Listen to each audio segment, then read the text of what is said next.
भक्तों राधे राधे, जय श्री कृष्णा। भक्तों 28 दिसंबर 2025 यानी रविवार को पड़ रही है पौष महीने की अष्टमी तिथि। और भक्तों ये वह तिथि है जो पौष महीने में पड़ने वाली सबसे बड़ी तिथि है, क्योंकि ये रविवार के दिन पड़ रही है जो बहुत ही खास है। और भक्तों आप सभी लोग जानते हो रविवार का अगर सबसे बड़ा कोई उपाय है तो वो एक छुटकी काले तिल वाला उपाय है। तो भक्तों इस रविवार के दिन आप लोगों को इस एक छुटकी काले तिल वाले उपाय को जरूर करना है। बहुत सारे लोग होंगे जिन लोगों ने इस उपाय को ना किया हो, मतलब पूरा साल निकल गया, उन्होंने किसी भी दिन काले तिल वाले उपाय को ना किया हो। पर भक्तों आपके पास एक आखिरी मौका बचा हुआ है जो कि 28 दिसंबर के दिन है। तो इस दिन आप लोगों को इस वाले उपाय को जरूर कर लेना है, भले ही आपने पूरे साल भर इस उपाय को ना किया हो। पर अगर आपने इस पौष महीने के रविवार के दिन अगर इस वाले उपाय को कर लिया तो आपको इस उपाय को करने का वह फल मिलेगा जिसकी आपने कभी कल्पना भी नहीं करी होगी। इसीलिए आप लोग इस वाले उपाय को एक बार जरूर कर लेना है ताकि आप लोगों के हाथ से ये मौका ना जा सके और आपको इस उपाय को करने का फल मिल सके। भक्तों यह उपाय पूज्य पंडितों और गुरुओं ने अपनी अभी की ही शिव महापुराण, जो हमारे हिंदू धर्म के 18 प्रमुख पुराणों में से एक है, उसी महापुराण की कथा में बताया है, जिस उपाय को आज हम आपको बहुत अच्छे से समझाने वाले हैं। इस वीडियो को देखने के बाद इस उपाय को समझने के लिए आपको कोई और वीडियो को देखने की जरूरत नहीं पड़ेगी। तो चलिए भक्तों उपाय को शुरू करते हैं। देखिए ये इस पौष महीने रविवार के दिन ये इतना खास होता है, इतना महत्वपूर्ण होता है। देखा गया है कभी कभी बड़े बड़े पूजा पाठ अनुष्ठान से जो मनोकामना पूर्ण नहीं होते, वह पौष महीने के रविवार के दिन एक छोटे से उपाय करने से ही आपकी मनोकामना पूर्ण हो जाती है। और बहुत सारे लोगों ने इस उपाय को किया भी है और उनको इस उपाय को करने का फल भी जरूर मिला है। अगर आप लोग भी इस उपाय को करना चाहते हैं तो आप इस उपाय को पहले अच्छे से समझ लेना, सुन लेना, उसके बाद करना, आपको इस उपाय का फल जरूर मिलेगा।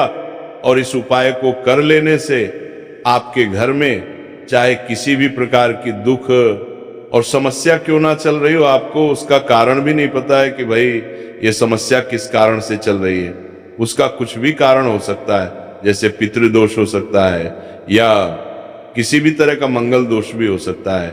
तो इस दिन आप लोगों को ये वाला उपाय कर लेना है। ये एक ऐसा उपाय है जिस उपाय को अगर किसी विशेष दिन पर किया जाए तो भाई उस विशेष दिन का जो है वह तो हमें मिलता ही मिलता है, पर हमने उस दिन पर इस काले तिल वाले उपाय को किया है तो हमें उससे भी बड़ा फल मिलता है और फल बहुत जल्दी मिलता है, क्योंकि आप इस उपाय को बहुत ही बड़े और विशेष दिन पर कर रहे हो।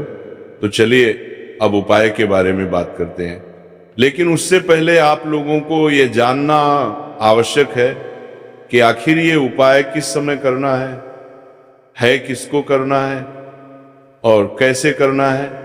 तो चलिए हम आगे आपको वीडियो में एक एक करके बता देते हैं। लेकिन उससे पहले अगर आप लोग हमारे चैनल पर नए हैं तो हमारे चैनल को सब्सक्राइब कर लेना और इस वीडियो को लाइक करके कमेंट बॉक्स में श्री शिवाय नमस्तुभ्यम ओम नमः शिवाय जरूर टाइप कर देना। तो भक्तों इस एक छुटकी काले तिल वाले उपाय को हमें इस रविवार के दिन कैसे करना है, किसको करना है, किस समय करना है और कहां पर करना है, ये सारे सवालों के जवाब आपको इस वीडियो में मिल जाएंगे। और जो ये वीडियो देखेगा भाई उसको एक छुटकी काले तिल वाला उपाय जरूर करना चाहिए, क्योंकि इस दिन काले तिल का भी बहुत ही बड़ा और विशेष महत्व होता है। और जब बात आ जाए एक छुटकी काले तिल की तो ये सोने पे सुहागा वाली बात हो जाती है और ये एक बहुत ही बड़ा उपाय हो जाता है रविवार अष्टमी तिथि का। तो अब भक्तों इस काले वाले तिल उपाय को आखिर करना किसको है, सबसे पहले हम लोग वो बात जान लेते हैं। तो देखो घर की जो बड़ी माताएं बहनें होती हैं, उन माताओं बहनों में से कोई भी एक बड़ी माता बहन इस वाले उपाय को कर सकती है। और भक्तों अगर आप चाहे तो अपने घर में से सभी सदस्यों को भी इस उपाय को करवा सकते हैं।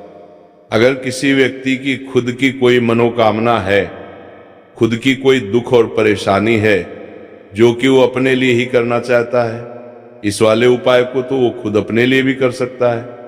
बाकी अगर कोई घर में से ऐसा है जो कि अपने पूरे घर परिवार की सुख और शांति के लिए ये वाला उपाय करना चाहता है, तो भाई वो भी कर सकता है, उसमें भी कोई दिक्कत वाली बात नहीं है। कहने का मतलब ये है कि इस उपाय को हर एक सदस्य भी कर सकता है और पूरे घर परिवार के सदस्य के लिए, घर की बड़ी माताओं बहनों में से कोई एक माता बहन भी कर सकती है। माताएं बहनें अगर घर में उपस्थित ना हो या वह ये वाला उपाय ना कर पा रही हो, तो फिर घर का कोई बड़ा सदस्य भी इस काले तिल वाले उपाय को कर सकता है, चाहे फिर वह पुरुष ही क्यों ना हो, उसमें कोई भी दिक्कत वाली बात नहीं है। अब भक्तों, इस एक छुटकी काले तिल वाले उपाय को हमें करना कहां पर है? इसे हमें तुलसी के क्यारे के पास में जाकर करना है। बहुत सारे लोग प्रश्न करते हैं, हर एक उपाय को करते समय क्या हम इस उपाय को घर पर या मंदिर में कर सकते हैं? देखो, तो इस वाले उपाय को आप घर ही करोगे तो अच्छा रहेगा। अगर घर पर तुलसी का पौधा नहीं है तो शिव मंदिर में उपाय को करोगे तो भी अच्छा होगा इस वाले उपाय को। उसके बाद में भक्तों, जो अगला प्रश्न निकल कर आता है वो ये आता है, इस उपाय को लेकर के आखिर इस उपाय को हमें किस समय करना है? सुबह के समय करना है कि शाम के समय करना है? तो देखो, इस वाले उपाय को आप लोग सुबह के समय भी कर सकते हो और शाम के समय प्रदोष काल में भी कर सकते हो। अब अगर आप पूछो कि भाई साहब सबसे उत्तम समय कौन सा रहेगा इस एक छुटकी काले तिल वाले उपाय को करने का, तो हम आपसे बस यही कहेंगे कि इस उपाय को आप शाम के समय करेंगे तो ज्यादा बेहतर होगा। बाकी अगर सुबह के समय भी करेंगे तो भी अच्छा होगा, उसमें कोई भी दिक्कत वाली बात नहीं है। तो अब भक्तों, जो अगली सबसे बड़ी और महत्वपूर्ण बात आती है वो ये आती है कि सुबह अगर हम उपाय को करेंगे तो हमें कितने बजे से लेकर कितने बजे तक के बीच में करना है, और शाम के समय प्रदोष काल में करेंगे तो हमें कितने बजे से लेकर कितने बजे के बीच में करना है। तो देखो, सुबह जितनी जल्दी हो सके आप उपाय को करने की कोशिश करना। बाकी अगर किसी कारणवश लेट भी हो जाओ, थोड़ी देर भी हो जाए, तो 10 या 11 बजे तक भी आप उपाय कर लेना, पर 12 बजे से ज्यादा देरी ना हो, ठीक है? इस बात का ध्यान रखना। उसके बाद में भक्तों, अगर शाम के समय प्रदोष काल की बात करें, प्रदोष काल का जो समय होता है वो शाम के 6 बजे से शुरू हो जाता है। मतलब शाम के 6 बजे से लेकर 7 बजे के बीच का जो समय होता है, ये समय प्रदोष काल का समय होता है। पर अभी जो मौसम चल रहा है, इस मौसम में जो है शाम बहुत देरी से होती है, तो आप इस उपाय को 7 या 8 बजे के बीच में भी कर सकते हो। मतलब शाम के 6 बजे से रात 8 बजे के बीच में आप कभी भी इस वाले उपाय को कर सकते हो, उसमें कोई भी दिक्कत वाली बात नहीं है। परंतु रविवार के दिन कोशिश करना कि समय के अंतर्गत ही कर लो, किसी कारणवश ना कर पाओ तो थोड़ा देरी से भी कर सकते हो, आपको उपाय का फल जरूर मिलेगा। तो चलिए बात करते हैं हमारे पहले उपाय की। देखिए, इस उपाय के लिए आपको 2 दीपक लेने होंगे। दोनों ही दीपक आप मिट्टी के भी ले सकते हैं और दोनों ही दीपक आप शुद्ध आटा मरकर उनके भी तैयार कर सकते हैं। अब भक्तों, दोनों ही दीपक के अंदर आपको शुद्ध घी का प्रयोग करना होगा और एक दीपक के अंदर आपको गोल रुई की बाती का प्रयोग करना होगा और एक दीपक के अंदर आपको लंबी बाती का प्रयोग करना होगा। लंबी बाती वाले दीपक के अंदर आप मौली वाला जो धागा आता है कलावा का, उसकी बाती का प्रयोग भी आप लंबी बाती वाले दीपक के अंदर कर सकते हैं। देखिए, 2 दीपक वाला ये चमत्कारी उपाय केवल रविवार की रात्रि में ही किया जाता है, इसीलिए आपको इस उपाय को बहुत ही ध्यान से समझना। इसी के साथ में आपको एक छुटकी काले तिल के दाने लेना है और इसी के साथ में आपको मात्र एक छुटकी हल्दी भी लेनी होगी। अब भक्तों, ये सभी सामग्री लेकर के आपको रात्रि के समय पहुंच जाना है अपने घर में। जहां कहीं भी तुलसी जी का पौधा, तुलसी माता का निवास स्थान है, वहां पर देखिए भक्तों, सबसे पहले तो आपके पास जो एक गोल बाती का दीपक उसे आपको तुलसी जी के वहां पर प्रज्वलित करना है। दीपक को प्रज्वलित करते समय आपको ओम नमो भगवते वासुदेवाय इस मंत्र का 11 बार जाप कर लेना है। अब देखिए भक्तों, आप जो एक चुटकी काले तिल के दाने लेकर के आए हैं, उन्हें आपको अपने सीधे हाथ में रखना है। और जो आपने गोल बाती वाला दीप प्रज्वलित किया है माता तुलसी जी के वहां पर, उसके ऊपर से आपको इन एक चुटकी काले तिल को घड़ी की दिशा में घुमाना है। आपको अपना नाम और अपनी गोत्र को बोल देना है और फिर आपको इन काले तिल को उससे जलते हुए दीपक के अंदर डाल देने हैं। देखिए, काले तिल भगवान विष्णु के पसीने से उत्पन्न हुए हैं और जब भी हम ये दीपक की रात्रि में प्रज्वलित करते हैं तो इससे हमें हमारे कर्ज में राहत मिलती है, हमारे जीवन में धन प्राप्ति के नए नए मार्ग खुलते हैं।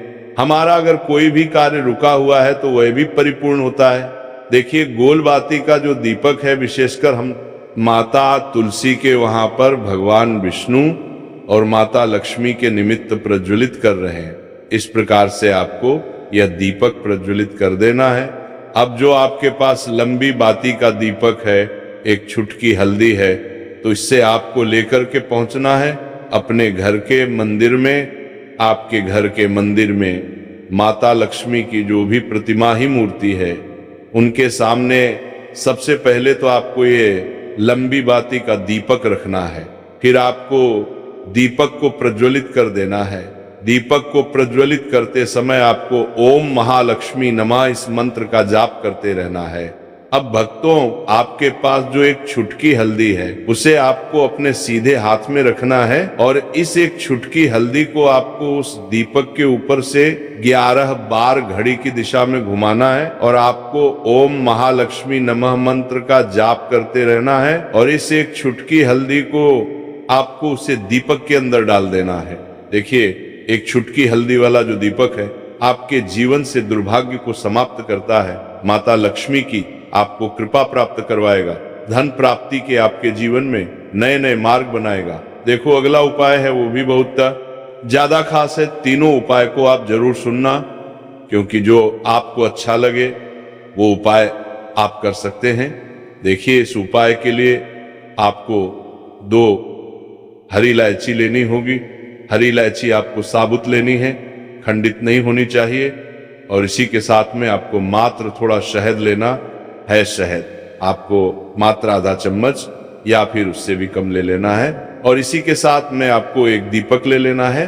दीपक आप चाहे तो मिट्टी का भी ले सकते हैं और आप चाहे तो शुद्ध आटा मढ़कर उसका दीपक भी आप तैयार कर सकते हैं। इस दीपक के अंदर आपको मौली का जो धागा आता है कलावा का, उसकी बाती का प्रयोग करना होगा। यानी कि इस दीपक के अंदर आपको लाल रंग की बाती का प्रयोग करना होगा और इस दीपक के अंदर आपको शुद्ध घी का प्रयोग करना होगा।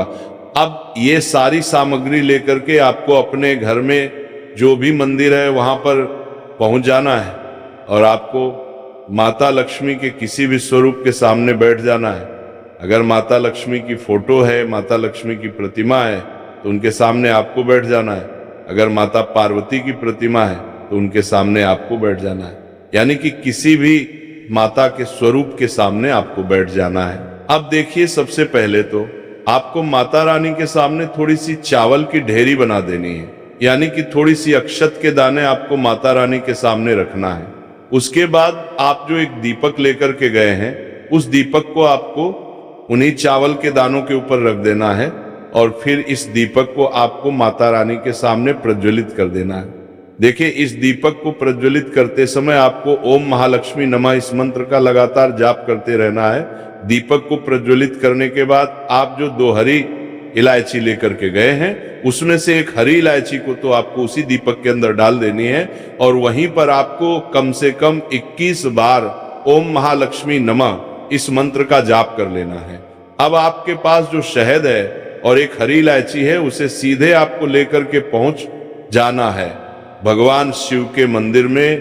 पूज्य गुरु जी ने बताया है कि ये उपाय आपको सिर्फ और सिर्फ शाम के समय ही करना होगा। शाम को जब भी सूर्यास्त का समय होता है तो उस समय आपको ये उपाय करना है। लेकिन सबसे पहले तो आपके पास जो एक हरी इलायची है, उसे आपको उस शहद के अंदर अच्छे से डुबो देना है, यानी कि शहद का लेपन उसे हरी इलायची के ऊपर चारों तरफ आपको कर देना है।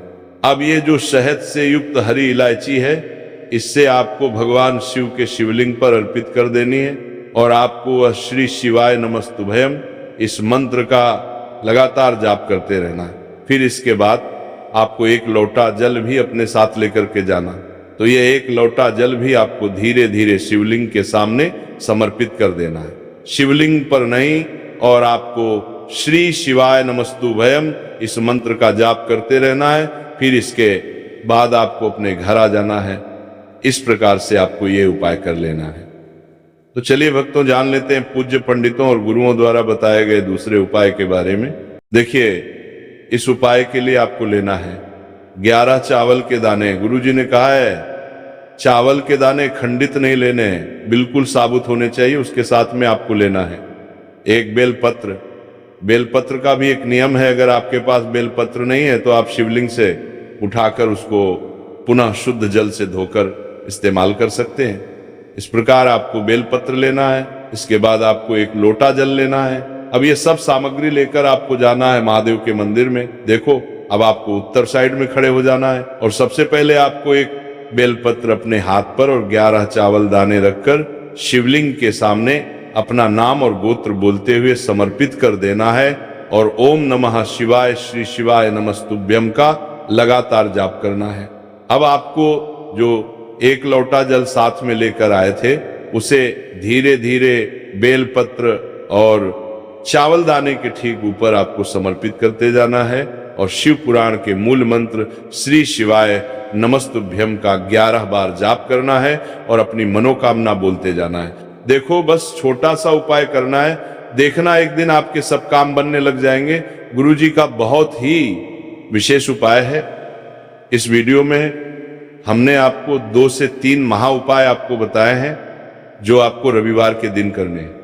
अगर आपके मन में उपाय से जुड़ा कोई भी सवाल है तो हमें कमेंट बॉक्स में पूछ सकते हैं। उपाय करते समय कोई भी गलती नहीं करनी है। अगर आपको हमारी वीडियो पसंद आए तो हमारे इस चैनल को सब्सक्राइब जरूर करें। हर हर महादेव। ओम नमः शिवाय श्री शिवाय नमस्तुभ्यम।